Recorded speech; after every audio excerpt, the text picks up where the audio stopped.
आज सुनिए नागपुर महाराष्ट्र से प्रतिष्ठित एवं वरिष्ठ हिंदी लेखिका डॉक्टर कृष्णा श्रीवास्तव जी की लिखी हुई कहानी एक कप चाय।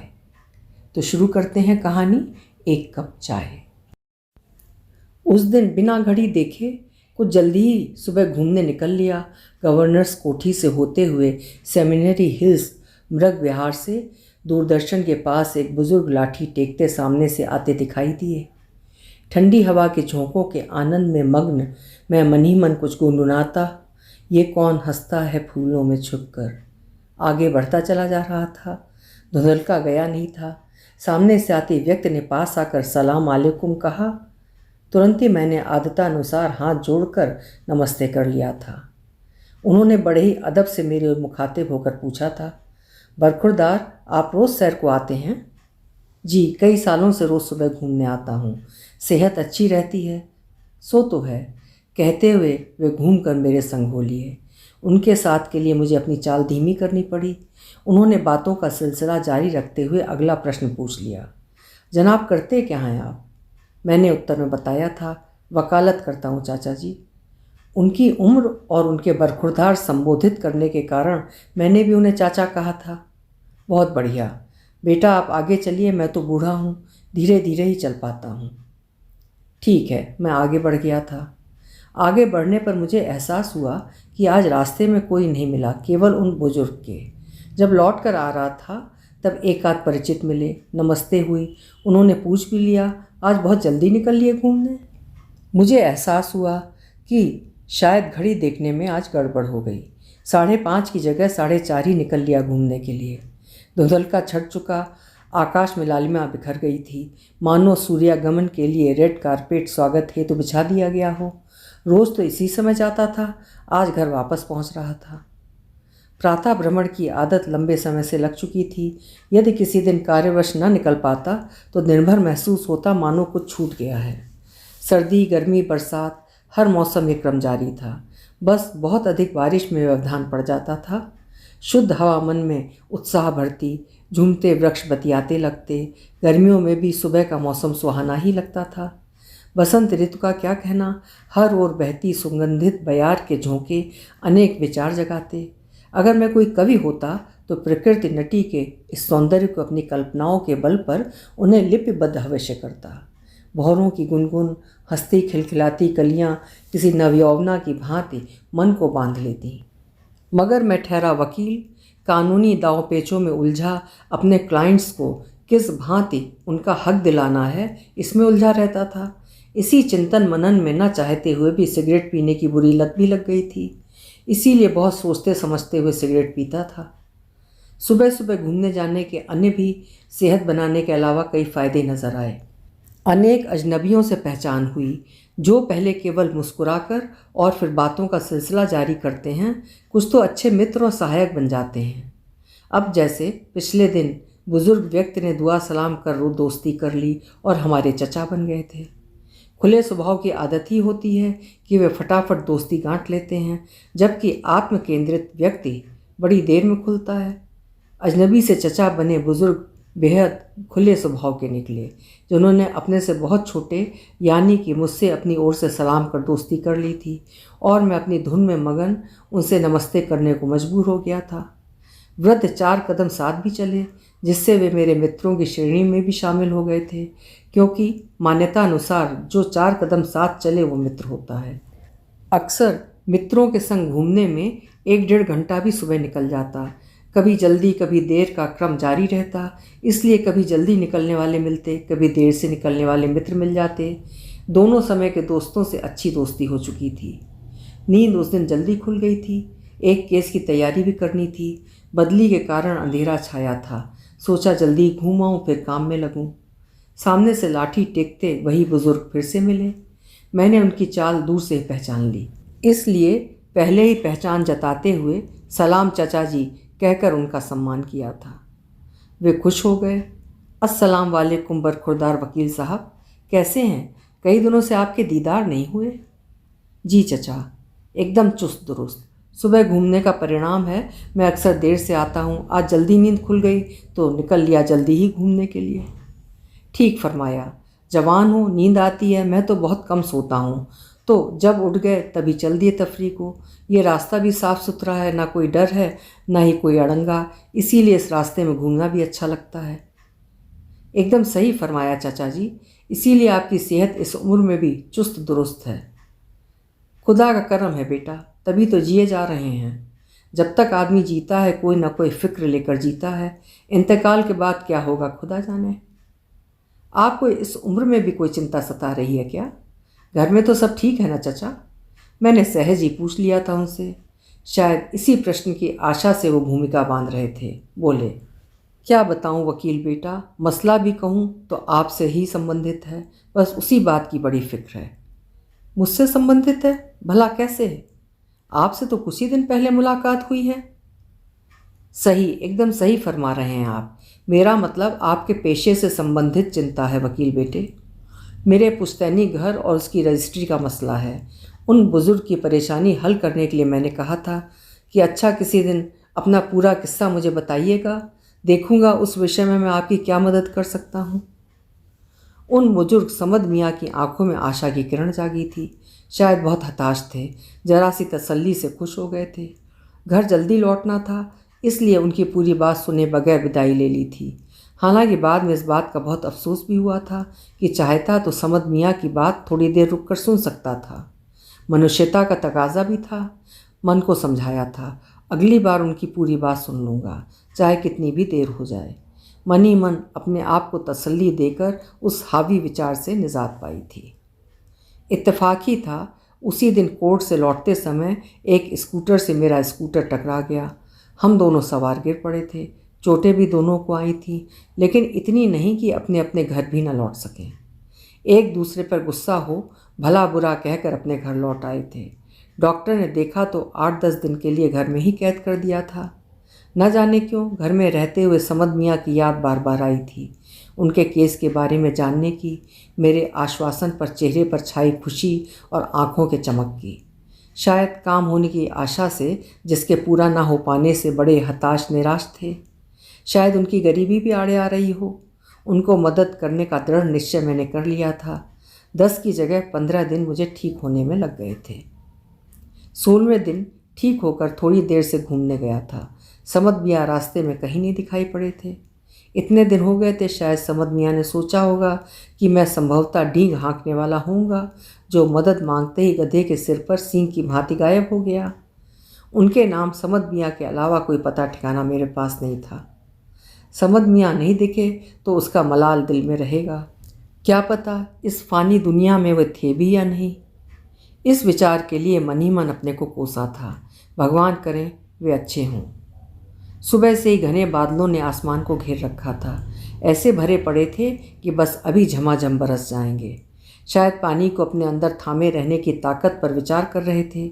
अपनी छतरी ले मैं घूमने निकल पड़ा था। बारिश आई तो देखा जाएगा, वहीं से लौट आऊँगा। चढ़ाई पर पहुंचा ही था कि सामने से समद मियाँ खरामा खरामा छड़ी टेकते आते हुए दिखाई दिए। क्या कहूँ अपने मन की स्थिति, उन्हें देख मन प्रसन्न हो गया। अपने मन का गिल्ट भी अपने आप कम हो गया था। मैं तेज कदमों से चलकर उनके पास पहुंचा था। मैंने उन्हें अपने साथ घटी दुर्घटना के साथ अपनी स्थिति साफ की थी। इस बात का दुख भी जताया कि उस दिन आपकी बातें सुन लेता तो अच्छा रहता। पता नहीं आप मेरे विषय में क्या सोचते रहे होंगे। रोज ही आपको खोज रहा था। अच्छा हुआ आज आप मिल गए। अच्छा आप बताएं, किसी जगह पर बैठकर आप अपनी असली दिक्कत बताएंगे या यूं ही चलते चलते? वे बेटे पर उतर आए। बोले, वकील बेटा, कहीं पर बैठकर पूरी बात सुनेंगे तो अधिक तसल्ली होगी। सच कहूँ, सोचा था तुम मेरी मदद करोगे, लेकिन इतने दिन नहीं मिलने पर विचार आया था कि व्यर्थ ही हर एक के आगे अपनी तकलीफ़ें उजागर करता रहता हूँ। लोग मजाक उड़ाते होंगे मेरे पीठ पीछे। तुम भी शायद उन्हीं में से एक हो। मैं मायूस था, लेकिन गलत था। तुमने मेरी परेशानी याद रखी, शुक्रिया बेटा।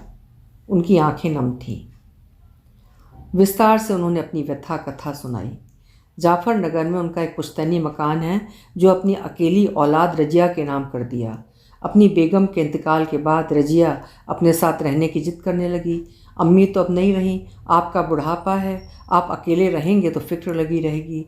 अब्बू, रोज़ रोज़ तो काम की चार झंझटों में आना नहीं हो पाएगा, हमारे साथ ही रहिए। तो सोचा ठीक तो है, जब बेटी फिक्र कर रही है तो उसके साथ रहने में क्या खराबी है। उसके साथ रहने के लिए आ गया था। अपना मकान जो खाली पड़ा था उसे भी अपने ही एक रिश्तेदार को रहने के लिए किराए पर दे दिया, जिससे खाली पड़े मकान की देख रेख बराबर होती रहेगी। कुछ दिन कोई परेशानी नहीं रही, सब ठीक था। अब उन्होंने किराया देना बंद कर दिया। कहते हैं ये मकान तो हमारा है साहब, अगर आपका है तो सबूत दिखाइए। कई साल पहले जब घर में बेगम थीं, एक हादसे में आग लगने पर बहुत नुकसान हुआ था। रजिस्ट्री के पेपर भी जलकर खाक हो चुके थे। इस हादसे से वे वाकिफ़ थे, इसीलिए दादागिरी दिखा रहे हैं। मैं तो अपने बुढ़ापे के कारण लाचार हूँ। बेटी न जाने कितनी बार रजिस्ट्रार ऑफिस में रजिस्ट्री पेपर निकलवाने के लिए चक्कर लगा चुकी है, कोई सुनने को तैयार नहीं। तुम तो जानते हो वहाँ के हाल, बिन अंटी ढीली किए कोई काम होता नहीं। हमारे पास भी इतने पैसे नहीं, अगर तुम ये मदद कर रजिस्ट्री निकलवा दो तो। वे अपनी बूढ़ी धुंधलाई आंखों से देख रहे थे। थोड़ा बहुत खर्च दे दूंगा, मैंने उन्हें तसल्ली दी थी। पैसे की बात नहीं, देखिए चचा, मैं कोशिश करता हूँ। यदि आपकी रजिस्ट्री के कागजात मिल जाते हैं तो मैं उसकी कॉपी बनवा कर ला दूंगा। शुक्रिया वकील बेटा, तुम्हारी इस तसल्ली से मेरी उम्मीद बंधी है कि मेरा काम अब हो जाएगा। मैं भी एक दिन समय निकाल कर रजिस्ट्रार ऑफिस चला गया था। वहाँ के टाल मटोल रवैये से तो मैं पहले से ही परिचित था। कल आइए, आज संबंधित क्लर्क छुट्टी पर है आदि। मैंने कहा था मुझे रजिस्ट्रार साहब से मिलना है। थोड़ी देर इंतज़ार करने के बाद रजिस्ट्रार के कमरे में घुसा तो सामने जयंत को बैठा पाया। वो भी उठकर खड़ा हो गया। प्लेजेंट सरप्राइज तुम? जतिन, कहो कैसे इधर आना हुआ? आओ बैठो, हाथ मिलाते हुए उसने कहा था। हाल चाल जानने के बाद मैंने उसे समद मियाँ के पूरे किस्से से अवगत कराते हुए यह भी बता दिया कि उनकी बेटी रजिया अपने रजिस्टर पेपर निकलवाने के लिए यहाँ न जाने कितने चक्कर काट चुकी है। अब वे अपनी पुत्री के पास मोमिनपुरा में रहते हैं। जयंत ने संबंधित क्लर्क को बुलाकर रजिस्ट्री के पेपर ढूंढ कर निकालने के लिए कह दिया। चपरासी को चाय का ऑर्डर दे, फिर हम अपने स्कूली मित्रों की बातों यादों में मशगूल हो गए थे। एक दूसरे परिवार, बच्चों की जानकारी, इधर उधर की बातों में कितना समय निकल गया, इस ओर ध्यान ही ना गया। वो भी फुर्सत में था। क्लर्क ने जब एक पुरानी रजिस्ट्री की फ़ाइल लाकर दी तब हमें ध्यान आया कि लगभग 1.5 घंटे से बतिया रहे थे। फ़ाइल समद मियाँ की ही थी, जिसकी जेरॉक्स कॉपी को भी करके लाने को कह जयंत ने कहा था। यार, जब इतनी देर बैठे हो तो कॉपी लेकर ही जाओ, मैं दस्तखत कर देता हूँ, क्यों बार बार चक्कर लगाओगे? मैंने भी सोचा बार बार यूँ समय बर्बाद करने से अच्छा है एक बार में ही, थोड़ी देर से ही सही, पूरा काम हो जाएगा। मैंने कहा, नेकी और पूछ पूछ। जयंत ने आगे पूछा था, यार तुमने समद मियाँ का पता बताया, सुना है वहाँ के लोग बहुत जादू टोना करना जानते हैं। क्या तुम्हें जादू टोनों पर विश्वास है? नहीं भाई, इस तरह के जादू टोनों में हमें ज़रा भी विश्वास नहीं। तुम्हें है क्या? वो बोला, यार मैं भी कहाँ इस तरह की बातों में विश्वास करता हूँ, पर सच कहूँ कभी कभी विश्वास करना पड़ता है। क्यों भाई, विश्वास का कोई ठोस आधार भी है उसका, जिसके कारण तुम विश्वास करते हो? हाँ है ना, तभी तो कह रहा हूँ। अपने ऑफिस का ही किस्सा है, तुम तो जानते ही हो। इस ऑफिस में शाम को ही अधिक काम होते हैं। ये विभाग आकंठ घूस में डूबा हुआ है, लेकिन शाम होते ही यहाँ कई वर्षों से अजीब सी घटनाएं घटी हैं, तो डर के मारे यहाँ 5 बजे के बाद कोई रुकता ही नहीं। सब सामान फाइलें यथास्थान रख शाम को सब चले जाते हैं, लेकिन सुबह ऑफिस सारा बिखरा हुआ, फाइलें ज़मीन में तितर बितर पड़ी मिलती हैं, जैसे कोई कुछ ढूंढने के चक्कर में सारा कुछ उलट पलट गया है। ऐसा कुछ तो मैंने आज तक नहीं देखा सुना। आश्चर्य से मैंने कहा था। जयंत बोला, आजकल हमारे कार्यालय में रोज़ यही धमाल हो रहा है। सब परेशान हैं। लोग कहते हैं कोई भूत या प्रेतात्मा है जिसे जादू टोने से भगाया जा सकता है। देखो, जिस मोहल्ले में समद मियाँ हैं वहाँ के कोई लोग जादू टोना करके यदि इस मुसीबत से छुट्टी दिला दें तो जो कुछ खर्चा होगा उन्हें दे दिया जाएगा। समद मियाँ से पूछ कर देखना जरा, अगर कोई तैयार हो जाए तो। हाँ, ज़रूर पूछ कर देखूँगा। पक्का तो नहीं कह सकता कि वे इस काम को करवाने के लिए तैयार होंगे या नहीं, फिर भी यदि वो मान गए तो शायद इस बला से ऑफिस को छुटकारा मिल जाए। रजिस्ट्री की कॉपी ले जयंत को धन्यवाद दे बाहर आया। वो भी साथ साथ बाहर आया था। उसने पुनः याद दिलाई थी, ज़रा देख लेना यार। हाँ बिल्कुल, मिलने पर ज़रूर उनसे मदद मांगूंगा और तुम्हें भी खबर कर दूंगा। अगर संभव होगा तो वे नहीं तो नहीं करेंगे। तुमने उनका इतना बड़ा काम बिना पैसे के कर दिया तो करना तो चाहिए उन्हें भी। फिर भी पक्का तो मैं नहीं कह सकता। हाथ मिलाकर फाइल लेकर लौट आया था। फाइल पा जाने की खुशी में शायद जल्दी नींद खुल गई थी। उस दिन घूमने निकल पड़ा था। मृग विहार के पास समद मियाँ सामने से आते दिख गए। मुझे खुशी हुई। उन्हें उनका काम हो जाने के बारे में बताना था, साथ ही जयंत की मदद करने के लिए भी तो जो कहना था। पास आते दुआ सलाम के साथ ही उन्हें रजिस्ट्री की फ़ाइल मिलने की बात बताई। चचा, आपके घर की रजिस्ट्री की फ़ाइल की कॉपी मैं ले आया हूँ। साथ नहीं ला पाया, आपको कल ला कर दे दूँगा। खुशी से भर समद मियाँ ने आगे बढ़कर मेरी पेशानी हवा में हाथ घुमाकर चूम ली। खुशी के कारण लड़खड़ा गए। मैंने पकड़ना चाहा। बोले, नहीं नहीं, मैं एकदम ठीक हूँ। वकील बेटा, तुमने मेरा बहुत बड़ा काम कर दिया। मैं 10 वर्ष से भटक रहा था इस काम के लिए। सोचा ना था इतनी जल्दी तुम काम करा दोगे। मैंने उन्हें बताया था, मुझे वहाँ अपना पुराना दोस्त मिल गया जिसके कारण एक काम एक दिन में ही पूरा हो गया। हाँ चचा, उसने भी आपसे एक काम कराने का अनुरोध किया है, यदि आप करा दें तो। मैं बूढ़ा जर्जर तुम्हारे मित्र के भला किस काम आ सकता हूँ? कोई काम तो करते नहीं बनता। फिर भी बताओ। आपको काम स्वयं नहीं करना है चचा, करवाना है। जिस मोहल्ले में आप अभी रहते हैं वहाँ के लोग जादू टोने के बल पर भूतों को भगा देते हैं, सुना है। रजिस्ट्रार ऑफिस में भी किसी भूत प्रेत का फेरा है जो रोज़ ऑफिस की सारी फाइलें कागजात बिखरा जाता है, जिसके कारण ऑफिस में काफ़ी दहशत है। जो कुछ भी खर्च होगा करने को तैयार हैं, बस भूत प्रेतों से छुटकारा चाहते हैं। समद मियाँ ने कहा, बेटा, उन्होंने मेरा इतना बड़ा काम बिन पैसे करवा दिया है तो इस टुच्चे से काम के लिए पैसा लूँगा? आपने अपने मित्र का क्या नाम बताया? उनसे कहिएगा उनका काम हो जाएगा। उनके चेहरे पर मुस्कान थी। किस भूत की मजाल है कि ऑफिस में उलट पुलट करने की हिम्मत करे। उनकी बात सुन मैंने जयंत को भी फ़ोन पर बता दिया था कि समद मियाँ ने काम करा देने का वादा किया है। मैंने घर लौटते समय समद मियाँ से कहा था, मैं कल आपके रजिस्ट्री पेपर ले आऊँगा, आप आइएगा और मिलिएगा ज़रूर। बेटा, मेरी तबीयत इधर ठीक नहीं चल रही, किसी दिन आ पाता हूँ किसी दिन नहीं। तुमने मेरा इतना बड़ा काम बिना पैसे के कराया है, तो यदि मैं ना आ पाऊँ तो मेरी बिटिया के घर पर ला देने की तकलीफ़ और करना। एक कप चाय साथ पी कर जाना। ठीक है, कहकर वापस हो लिया था। कई दिन फाइल लेकर भी घूमने गया, लेकिन समद मियाँ वो नहीं मिले। पूरा हफ्ता निकल गया। रविवार का दिन था। सोचा, लाद दो लाद देने वाला साथ दो, कहावत हो गई है तो चलो आखिरी काम भी मियाँ का पूरा कर ही दो। उनके घर का पता पूछते पूछते पहुँच गया। घंटी बजाई। सोचा इसी बहाने चचा की तबीयत का हाल भी ले लूँगा। घंटी की आवाज़ सुनकर एक अधेड़ औरत ने दरवाज़ा खोला। मैंने कहा, समद मियाँ से मिलना है। जी, मैं उनकी बेटी रजिया हूँ, कहिए क्या काम है। अच्छा, आप ही रजिया हैं? लीजिए आपके पुश्तैनी घर के रजिस्ट्री के पेपर। समद चचा ने कहा था उनकी तबीयत ठीक नहीं है तो घर पहुंचा दें। उसने थोड़ा आश्चर्य से देखते हुए फाइल लेकर कहा था, अंदर आइए, इतनी दूर से आए हैं, एक कप चाय तो पीकर जाइए। मैं अंदर जाकर बैठ गया। गरीब का साफ़ सुथरा घर। थोड़ी देर बाद एक कप चाय लेकर रजिया प्रकट हुई थी। चाय देकर इत्मीनान से बैठकर उसने पूछा था, भाईजान, शुक्रिया इन कागज़ों के लिए। कितनी परेशान रही, पर आपने ये काम कराकर बड़ी मेहरबानी की है। तहे दिल से आपका शुक्रिया शुक्रिया। चाय का कप लेते हुए पूछा, आप चाय नहीं लेती? अभी अभी पी है, उसका जवाब था। पास ही एक कप खाली भी पड़ा था। फिर मैंने पूछा, समद मियाँ कहाँ हैं, उनकी तबीयत कैसी है? जी, आप शायद बहुत दिनों बाद मिलने आए हैं। उनका तो इंतकाल हुए 10 साल गुजर गए। क्या? हाथ का कप छूटते छूटते बचा। ओह, मेरे मुंह से निकला। आधी चाय छोड़ मैं शीघ्रता से बाहर निकल आया। तेज कदमों से घर की ओर चल पड़ा। घर पहुंचते ही जयंत का फ़ोन आया। यार जतिन, तुम्हारे समद मियाँ ने तो कमाल कर दिया। जिस दिन से तुम फाइल लेकर गए दूसरे दिन से ऑफिस में सब ठीक चल रहा है, लोग बहुत खुश हैं। शुक्रिया कहना उनसे यार।